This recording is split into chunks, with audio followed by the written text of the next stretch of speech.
कल हमने नेत्र दोष के बारे में पढ़ा था। मैंने कहा मेरा टॉपिक है मानव के रोग। मानव के रोग में हमने नेत्र दोष के बारे में पढ़ा था। नेत्र दोष में थोड़ी सी बात रिपीट करना चाहूँगा। पहले हमने दोष किया था वर्णांधता, कलर ब्लाइंडनेस, जो जीन की बीमारी है, ये पीढ़ी दर पीढ़ी चलने वाला रोग है। लाल व हरे रंग में व्यक्ति अंतर नहीं कर सकता, वर्णांधता। दूसरा मैंने क्या था रतौंधी, नाइट ब्लाइंडनेस, विटामिन ए की कमी है, व्यक्ति को कम रोशनी में दिखाई नहीं देता, अंधेरे में दिखाई नहीं देता, विटामिन ए की खुराक लेने से ठीक हो जाता है। तीसरा रोग की हमने बात किया था मोतियाबिंद, लेंस की खराबी है, लेंस में फफूंद या फंगस जमा हो जाती है, आंख का लेंस है वो पारदर्शी नहीं रह पाता, ये मोतियाबिंद रोग है। ऑपरेशन करके लेंस को, खराब लेंस को हटा दिया जाता है, दूसरा आर्टिफिशियल या कृत्रिम लेंस लगा दिया जाता है। चौथी बात की थी ट्रेकोमा, ये वायरस की बीमारी है, आई फ्लू कह सकते हो, आंखों में सूजन, दर्द, खुजली, ठीक है। फिर मैंने निकट दूरदृष्टि दोष की बात की थी, जिसमें मैंने बताया था कल कि दूरदृष्टि दोष में दूर की वस्तु तो स्पष्ट है, पास की वस्तु स्पष्ट नहीं है, या उत्तल लेंस काम में लेना पड़ता है। यहाँ पर प्लस की फोकस दूरी वाला उत्तल लेंस। निकट दृष्टि दोष, इसमें निकट की वस्तु स्पष्ट है, दूर की वस्तु स्पष्ट नहीं, या अवतल लेंस काम में लेना पड़ता है जिसकी फोकस दूरी माइनस होती है। फिर मैंने बताया था प्रेस बायोपिया, ये प्रेस बायोपिया या जरा दृष्टि दोष, जरा दृष्टि दोष बुढ़ापे का दोष, वृद्धावस्था का दोष, जिसमें न तो व्यक्ति को निकट की वस्तु दिखाई देती साफ, न ही उसे दूर की वस्तु साफ दिखाई देती है। द्विफोक्सी लेंस का चश्मा काम में लेना पड़ता है, ऐसा चश्मा जिसमें उत्तल लेंस, अवतल लेंस हो, जो दूर की वस्तु, निकट की वस्तु दोनों दिखाए। इसके बाद मैंने बात की थी अबिंदुकता, दृष्टि वैषम्य। दृष्टि वैषम्य अबिंदुकता में व्यक्ति के अग्रभाग का जो वक्र है, कर्वेचर है, जो आंख के आगे की जो शेप है वो थोड़ी डिस्टर्ब हो जाती है। एक साथ व्यक्ति ऊर्ध्वाधर और क्षैतिज लाइनों को नहीं देख सकता। यह है अबिंदुकता दृष्टि वैषम्य रोग, और इसके इलाज के लिए सिलिंड्रिकल लेंस। ये सब बातें की थी। फिर एक बात और मैंने लास्ट में बताई थी, जीरोफ्थेल्मिया। जीरो का मतलब होता है शुष्क, ऑफ्थेल्मिया, ऑफ्थेल्मोलॉजी आंखों का अध्ययन। सवाल पूछा गया आर्मी में, एक बार पूछा था सवाल ऑर्निथोलॉजी का, पक्षियों का अध्ययन, एक बार पूछा है ऑफ्थेल्मोलॉजी आंखों का अध्ययन। तो आंखों के अध्ययन के विज्ञान को क्या कहते हैं? ऑफ्थेल्मोलॉजी। और जीरोफ्थेल्मिया, जीरो का मतलब होता है शुष्क, ठीक। तो जीरोफ्थेल्मिया शुष्क नेत्र रोग, ये भी विटामिन ए की कमी। ये हमने नेत्र रोग कल कर लिए थे। इसके बाद मैंने कल बात की थी त्वचा की। तो मैंने कहा कि त्वचा शरीर का सबसे बड़ा अंग है, हमारे शरीर का ये हरफनमोला अंग है, सबसे ज्यादा कार्य करने वाला अंग है, ये शरीर का सबसे बड़ा अंग है। जो सवाल त्वचा पर पूछे गए वही मैंने आपको बताया था कि मानव शरीर का सबसे बड़ा अंग है त्वचा, ये शरीर का हरफनमोला अंग है त्वचा, सबसे ज्यादा कार्य करने वाला अंग है त्वचा। त्वचा के रंग का कारण क्या है? विटामिन। त्वचा या स्किन का अध्ययन क्या कहलाता है? डर्मेटोलॉजी। त्वचा के ऊपर की परत को एपिडर्मिस, त्वचा के नीचे की परत को डर्मिस। और किन प्राणियों की त्वचा होती है वो शुष्क, खुरदरी, छिलकेदार? तो सरीसृप या रेप्टाइल्स।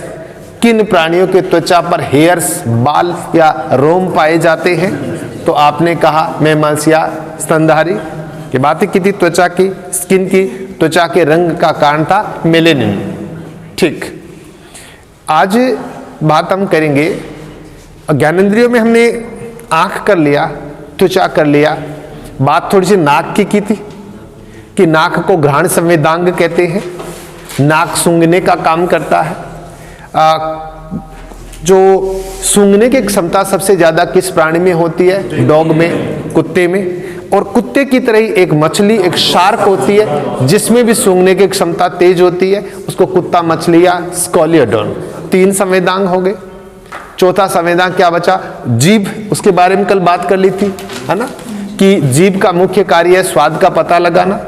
जीभ भोजन को चबाने में भी सहायता करती है, भोजन को निगलने में भी सहायता करती है और स्वाद का पता लगाने का काम भी करती है जीभ। बताइए जीभ का अग्रभाग है वो किस प्रकार के स्वाद का पता करता है? मीठा स्वाद। तो बिल्कुल पीछे का भाग कड़वा स्वाद, तो मध्य का साइड का भाग खट्टा, अग्रभाग मीठा। बात कल हो चुकी थी, अच्छी तरह से याद करने के तरीके मैंने बताए थे। पश्च भाग कड़वा, मध्य पार्श्व भाग खट्टा और अग्र पार्श्व आगे से थोड़ा सा पीछे साइड का नमकीन। अग्रभाग मीठा, अग्र पार्श्व नमकीन, मध्य पार्श्व खट्टा और पश्च भाग कड़वा। यहां तक की बात ज्ञानेंद्रिय 4 हो गई थी। एक बात थोड़ी सी कान की करनी है। तो कान पर सवाल क्या बनता है? पहला सवाल कि ये जो कर्ण पल्लव है ना, कर्ण पिन्ना, जो शरीर से बाहर निकला हुआ कान है, ऐसा केवल मैमल्स या स्तनधारियों में होता है। एक बात। दूसरा सवाल, कान का मुख्य कार्य क्या है? संतुलन। शुरुआत के जो प्राणी थे ना, उनमें जो कान बना वो बैलेंस या संतुलन का काम करता है। बाद में कान ने सुनने का काम भी शुरू कर दिया। तो कान का मुख्य काम है संतुलन, फिर है सुनना, और कान के अंदर सबसे छोटी हड्डी जिसको स्टेपीज हड्डी, आर्मी में कई बार सवाल पूछा गया है ना, और स्टेपीज हड्डी से जुड़ी हुई मांसपेशी, सबसे छोटी मांसपेशी जो स्टेपिडियल मांसपेशी कहते हैं। आज का हमारा टॉपिक कान से शुरू करें, थोड़ी सी बात करेंगे, उसके बाद में डायरेक्ट मानव रोगों पर आऊंगा। जो कल भी मैंने फेसबुक पर पोस्ट डाली थी कि हम मानव रोग पढ़ेंगे, पर आई का थोड़ा सा पार्ट बच गया था, उसके रोग डिजीज बच गए थे, इसलिए हमने आंख और डिजीज को शामिल कर लिया। जब आई की डिजीज की बात की तो सेंसरी ऑर्गन्स या ज्ञानेंद्रियों की बात भी हो गई। हम कान की बात करते हैं, उसके बाद जस्ट आएंगे मानव के रोग, जीवाणु वाले रोग, विषाणु वाले रोग, प्रोटोजोआ वाले रोग, हेलमेंथीजिया कृमि वाले रोग, रॉबर्ट कोच कौन है, लिवेनहॉक कौन है, लुई पाश्चर कौन है, जेनर कौन है, सारी बातें अभी आने वाली है। कान, कर्ण,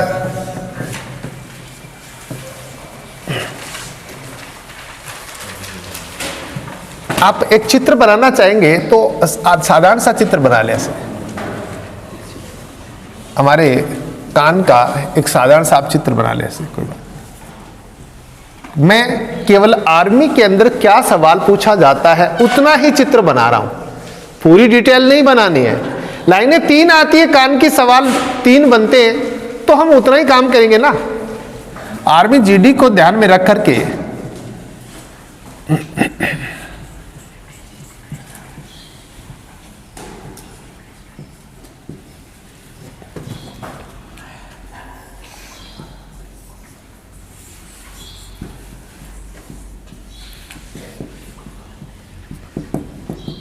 बस, इससे ज्यादा आपको कुछ नहीं करना। आपको सिंपल, एकदम सिंपल वो डायग्राम जो आर्मी में आपका सवाल सही कर दे, बस। अब ये है कर्ण पिन्ना, कर्ण पल्लव, केवल किस में पाया जाता है? ये स्तनधारी। क्यों भाई? स्तनधारियों के अलावा ये बाहर निकला हुआ किसी में भी नहीं होता। पहला सवाल ही बन गया ना, कौन से जानवर है जिनके अंदर कान का बाहर निकला हुआ भाग दिखाई देता है? कर्ण पल्लव या कर्ण पिन्ना। इसके कई काम होते हैं। ये शरीर को ठंडा रखने का काम भी करते हैं, ये आवाज को इकट्ठा करके अंदर डालने का काम भी करते हैं। आपने देखा हो ना, कुत्ते बिल्ली जो जानवर होते हैं उनकी हल्की सी आवाज करते, कान उनके यूं हिलते हैं ऊपर से। खरगोश वगैरह के बड़े बड़े कान होते हैं, तो ये कान ऐसे हिल करके क्या करते हैं? हवा के अंदर जो ध्वनि होती है ना, साउंड, उसको इकट्ठा करके शरीर में डालने का काम करते हैं। आपने देखा, मैं बोल रहा हूं और आप ये कानों के हाथ लगाते हो तो आपको कितना तेज सुनाई देता है, देखना एक बार, है ना? अब काफी तेज सुनाई दे रहा है ना। तो वही बात है कि आपके कान के आसपास से जो ध्वनि गुजर रही है उसको पूरी तरह ये हाथ इकट्ठा करके आपके कान में डालने का काम कर रहे हैं, तो तेज सुनाई दे रहा है, तो इनका भी कोई काम होता है। लेकिन अभी ये अवशेषी हो गया, वेस्टिजियल हो गया। सवाल आर्मी में क्या बनेगा? केवल स्तनधारियों में ये पाया जाता है। ये भैया कान का पर्दा, कान का पर्दा, कितनी सारी दिक्कतें कान के पर्दे को लेकर। सर कान के पर्दे में दाग है, कान के पर्दे में धब्बा है, कान के पर्दे में छेद है, कान के पर्दे में कचरा जमा है, बात करते हैं ना। तो यही है वो कान को पर्दा। और ये कान का पर्दा नहीं लिखा होता, वहां नाम लिखा होता टिम्पेनम। कान का आपकी जो आर्मी मेडिकल जांच के समय आपको जो स्लिप दी जाती है जिसके अंदर कान के पर्दे से संबंधित कोई प्रॉब्लम होती है, तो वहां क्या लिखा जाता है? अनहेल्दी टिम्पेनम, यानी कान का पर्दा ठीक नहीं है, उसमें छेद हो सकता है, उसमें धब्बा हो सकता है, उस पर कचरा जमा हो सकता है, वो पतला हो सकता है, वो वाइब्रेशन या कंपन कर सकता है, कई सारी बातें। कई बार आर्मी के डॉक्टर्स ऐसे कहते हैं कि भैया डीजे वगैरह पर ज्यादा डांस करने से कान के अंदर तेज आवाज जाती है, जिससे कान का पर्दा कंपन करने लगता है और पर्दे में दिक्कतें आती है। ऐसे लोगों को भी मेडिकली अनफिट कर दिया जाता है। इसलिए आर्मी से संबंधित बच्चे हैं वो ज्यादा डीजे के आगे न जाएं, वरना कान के पर्दे में दिक्कत आएगी। रियल है कान का पर्दा, इसे भैया टिम्पेनम कहते हैं बच्चों। क्या कहते हैं इसे? टिम्पेनम। मैंने क्या कहा? कान के पर्दे को क्या कहा जाता है? टिम्पेनम। आर्मी के अंदर मेडिकल जांच करते हैं तो वो जो पर्ची आती है उस पर लिखा एक नाम लिखा हुआ आता है। क्या नाम लिखा हुआ आता है? Unhealthy tympanum. यानी हेल्दी का मतलब होता है स्वस्थ, अनहेल्दी का मतलब अस्वस्थ। कान का पर्दा ठीक नहीं है, ये डीजे से खराब हो सकता है, इसमें ज्यादा कचरा जमा हो तो खराब हो सकता है। बचपन में किसी का कान बहता हो, कान में मवाद वगैरह आती हो, तो निश्चित बात है आपके पर्दे में दिक्कत होने की गुंजाइश है और इसका इलाज भी है। आर्मी में जाने से पहले प्रत्येक बच्चे को कान तो चेक कम से कम करवा ही लेना चाहिए। हो सकता है उसमें दाग धब्बा हो, तो दाग धब्बा हो तो उसको किसी न किसी प्रकार से ठीक किया जा सकता है तुरंत। हो सकता है उस पर कचरा जमा हो तो उसे तुरंत ठीक किया जा सकता है। अब कोई किसी को कह दे साहब आंख चेक करवानी है, तो आंख का तो कोई तुरंत कोई इलाज नहीं है, पर कान को आपको चेक करवा लेना चाहिए समय से पहले। यदि इसमें दाग धब्बा है तो डॉक्टर के द्वारा उसका आराम से ट्रीटमेंट करवा सकते हो। ये कान का पर्दा हो गया, ठीक है। यहां 3 हड्डियां होती है, तो मैं इसको क्या कह दूं? स्टेपीज अस्थि। कौन सी अस्थि? इस पर सवाल बनते हैं ना। कान के अंदर 3 हड्डियां होती है। मेलियस, इस हड्डी का क्या नाम दिया था? Malleus incus stapes. Stapes, malleus incus stapes. तो यहां पर सवाल, ये साथ साथ में सवाल लिख लिए। कान की 3 अस्थियां, कान की 3 अस्थि, तो क्या नाम आता है बच्चों? Malleus incus stapes. बच्चों ये हड्डियों के नाम हमने कहां लिखे थे, कहां पढ़े थे बताइए? हड्डियों में कंकाल तंत्र में पढ़े थे ना, कि इधर वाले कान में 3 हड्डी, इधर वाले कान में भी 3 हड्डी। तो कान के प्रत्येक कान की 3 हड्डियों का नाम मेलियस इनकस स्टेपीज। ठीक। अब सवाल क्या बनता है? शरीर की सबसे छोटी अस्थि। क्या सवाल बनता है? इधर देखिएगा, शरीर की सबसे छोटी अस्थि, शरीर की सबसे छोटी अस्थि, तो क्या जवाब जाता है? स्टेपीज। और मैंने कहा था कि याद रखना बच्चों, याद रखना कि से स्मॉलेस्ट और से स्टेपीज। क्या ये सही है? ये सवाल भी हो गया आपका। देखो ये सवाल भी हो गया। कान की 3 अस्थि मेलियस इनकस स्टेपीज, कान की शरीर की सबसे छोटी अस्थि स्टेपीज। क्वेश्चन बन गया यहां पर, से स्मॉलेस्ट से स्टेपीज। और क्या सवाल बनता है कि शरीर की सबसे छोटी मांसपेशी, लिख दूं मैं यहां पर, सबसे छोटी मांसपेशी, शरीर की सबसे छोटी मांसपेशी, बोलो कौन सी होगी? वैसे तो मैं वैसे हम मसल्स मांसपेशियों की बात तो कंकाल तंत्र में कर चुके हैं, पर कान पढ़ रहे हैं तो एक ही है भाई। शरीर की सबसे छोटी हड्डी है कान की स्टेपीज, तो सबसे छोटी मांसपेशी कौन सी होगी? स्टेपीज हड्डी से जुड़ी मांसपेशी। और स्टेपीज हड्डी से जुड़ी मांसपेशी को क्या कहेंगे? स्टेपीडियल। क्या नाम आएगा? स्टेपीडियल। ये सवाल भी बन गया। कान की 3 अस्थि, मैलियस इनकस स्टेपीज, ये रही मैलियस इनकस स्टेपीज। शरीर की सबसे छोटी अस्थि स्टेपीज सैसे, स्मॉलेस्ट सैसे स्टेपीज। चूंकि स्टेपीज अस्थि सबसे छोटी है तो इस अस्थि से जुड़ी मांसपेशी यानी स्टेपीडियल मांसपेशी सबसे छोटी। यहाँ कोई बात नहीं, यहाँ यह एयर भरी रहती है, ये यूस्टेक की ये नली होती है, ये हमारे मुंह तक जाती है, इतने बात आपको नहीं करना। देखिएगा बच्चों, ये हमारा बाह्य कान है, ये क्या है? मध्य कान, और ये क्या है? अंतक। इसको आप लिखिए, ये बाह्य कर्ण है ना, इस पूरे को क्या कहा जाता है? बोलो, इस पूरे को क्या कहा जाता है? बाह्य कर्ण है। हो गया। ये चित्र बन रहा है, ये किसका बन रहा है? बाह्य कर्ण है। और यहाँ ये जो चित्र बन रहा है, ये चित्र कौन सा है? मध्य कर्ण। ये जो मैं चित्र बना रहा हूं, ये चित्र किसका बन रहा है? मध्य कर्ण। और अंदर वाला ये जो सामान है, ये क्या है? आंतरिक कर्ण है। तो ऐसा सवाल भी पूछा था, लिखेगा कान के 3 भाग है, आपके गाइड्स में ऐसे सवाल दिया हुआ है। मानव कर्ण के कितने भाग होते हैं? 3 भाग, बाह्य कर्ण, मध्य कर्ण, अंतःकर्ण। कान के 3 भाग, नंबर 1 बाह्य कर्ण, नंबर 2 मध्य कर्ण, और नंबर 3 अंतःकर्ण।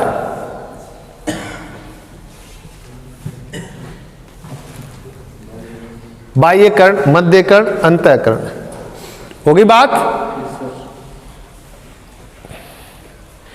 अब कान का प्राथमिक कार्य लिखेगा। कान का प्राथमिक कार्य, हमारे कान का पहला कार्य क्या है? प्राथमिक कार्य। कान का प्राथमिक कार्य लिखो, शरीर का संतुलन। शरीर का संतुलन। आपको बता दूं, ये यूट्रिकुलस, सेक्युलस, ये जो पाउच होते हैं ना, ये जो इनमें तरल भरा रहता है। आपका लेवल पर ये सवाल इतना ही बनेगा, कान के अंदर लिक्विड भरा रहता है, एंडोलिम्फ। यूट्रिकुलस, सेक्युलस में एंडोलिम्फ भरा रहता है। आप इतना ही मान लें कि अंदर वाला कान है, इसमें तरल भरा रहता है। जब हम लोग इधर उधर हिलता है ना हमारा शरीर, तो ये पानी अंदर वाला हिलता है और इसकी सूचना दिमाग को चली जाती है। जैसे मैं खड़ा हूँ, मेरा शरीर यूं टेढ़ा हो रहा है, तो मेरे कान के अंदर का पानी टेढ़ा हुआ, और ये इस पानी के टेढ़ा होने से इसकी सूचना कहाँ चली गई? दिमाग में, मस्तिष्क में, और मस्तिष्क ने मांसपेशियों को संदेश दे दिया, बॉडी को एक्टिव कर दिया कि आप गिर सकते हैं, थोड़ा ध्यान दे प्लीज, है ना। ये हमारा सिस्टम है। तो पहला काम क्या हो गया? संतुलन। कान का दूसरा कार्य लिखना, सुनना। कान का दूसरा कार्य सुनना। हो गया भाई? कान का दूसरा कार्य क्या? सुनना। हाँ, कोई गंदा ड्रिंक कर लिया है, हाँ, तो आप नहीं, वो तो मैंने बता दिया था, तंत्रिका तंत्र में पढ़ा था भाई। शराब पीने से व्यक्ति का संतुलन खराब क्यों होता है? क्योंकि कान तो सही काम कर रहा है उसका, पर दिमाग काम नहीं कर रहा, उसका सेरेबेलम अनुमस्तिष्क काम नहीं कर रहा, तो शरीर को मैसेज देने का प्रॉब्लम आ रही है वहां पर। ठीक, ये बात हमारी हो चुकी थी। मैंने कहा, लिखो, एक लाइन लिखेगा, सांपों में कान के छेद नहीं होते, कर्ण छिद्र नहीं होते। बहुत इंपॉर्टेंट बात है। सांप में कान के छेद या कर्ण छिद्र नहीं होते, अर्थात उन्हें सीधी आवाज सुनाई नहीं देती। सांपों में कान के छेद, मैं ये चित्र मिटा रहा हूं, बना लिया होगा सभी बच्चों ने, ठीक है। मैंने क्या लिखवाया? सांपों में कान के छेद या जनरल हम कह देते हैं सांप में कान नहीं होते। मेरी बात सुनना, जनरली ऐसा कह देते हैं सांप में कान नहीं होते, वैसे अंदर तो कान होते हैं उसके, पर बाहर कान का छेद नहीं होता। तो सांपों में कान के छेद या कर्ण छिद्र नहीं होता, उन्हें हवा में जो आवाज है वो सीधी सुनाई, उन्हें हवा में उत्पन्न आवाज सुनाई नहीं देती। आर्मी में ऐसा गहरा सवाल नहीं पूछते। तो फिर सांप बीन बजाने पर बाहर आ जाता है, गाना गाने पर वो डांस करता है, ऐसा कैसे संभव है? कई सारी बातें, ज्यादा नहीं। सांपों में कान के छेद नहीं होते, उन्हें हवा में उत्पन्न आवाज सुनाई नहीं देती। जमीन के अंदर जो कंपन होता है उसे सांप ग्रहण करते। लिख लीजिएगा, सांप जमीन में हुए कंपनों को ग्रहण करते हैं। आप जमीन पर चलकर जा रहे हैं ना, तो आपका जमीन पर पैर गिरने से वो जमीन में जो धड़कन होती है, जो कंपन होती है, उसको सांप का शरीर ले लेता है। उन्हें जमीन में हुए कंपन, वो जमीन में हुए कंपन ग्रहण कर लेते हैं। तो कान पर क्या सवाल बन सकता है? बोलिए। पहला सवाल, कान पर आर्मी का क्या बना अभी तक? सबसे छोटी अस्थि कौन सी? स्टेपिज। दूसरा सवाल कि कान का पहला कार्य क्या है? संतुलन। दूसरा कार्य क्या है? सुनना। और जो बाहर कान निकले हुए रहते हैं, ऐसा किन में होता है? स्तनधारियों में। और हमारे कान किस ध्वनि को सुन सकते हैं? हमारे कान 20 से लेकर 20,000 हर्ट्ज तक की ध्वनि को सुन सकते हैं। हमारे कान 20 हर्ट्ज से लेकर 20,000 हर्ट्ज, इससे 20 किलो हर्ट्ज भी कह सकते हैं, ऐसा भी लिख देते हैं। 20 किलो हर्ट्ज। हमारे कान 20 हर्ट्ज से लेकर 20,000 हर्ट्ज तक की आवृत्ति वाली ध्वनि को सुन सकते हैं। बस इतने ही बात करूंगा, चूंकि ये क्लास आर्मी जीडी की है। यहां पर एक सवाल कान का स्टेपिज हड्डी का पूछा, तो थोड़े बहुत 2-4 सवाल इसके आसपास हम और कर लेते हैं, चाहे वो कान का मान ले, चाहे कंकाल तंत्र का मान ले, हड्डी वाला, हम बात इतनी करेंगे। कंप्लीट होगा भाई? डियर स्टूडेंट्स, यदि आपको रियली मेरी लाइव क्लासेज का फ़ायदा मिल रहा है, यूट्यूब चैनल से फ़ायदा मिल रहा है, तो मैं चाहूँगा कि इस फ़ायदे को आप आगे जारी रखें। इसके लिए आपके लिए ज़रूरी है कि इस चैनल को आप सब्सक्राइब करें। मेरे जितने भी वीडियोज हैं, चाहे वो आर्मी जीडी मैथ्स के हो, साइंस के हो, रीजनिंग के हो, आपको हर समय अपडेटेड वीडियो मिले, इसके लिए आप स्थापना डिफेंस यूट्यूब चैनल को सब्सक्राइब करें, ताकि आपको हमेशा वीडियो मिलता रहे, चैनल को सपोर्ट मिले और मैं हमेशा के लिए आपकी सेवा में हाजिर हो सकूं। Thank you.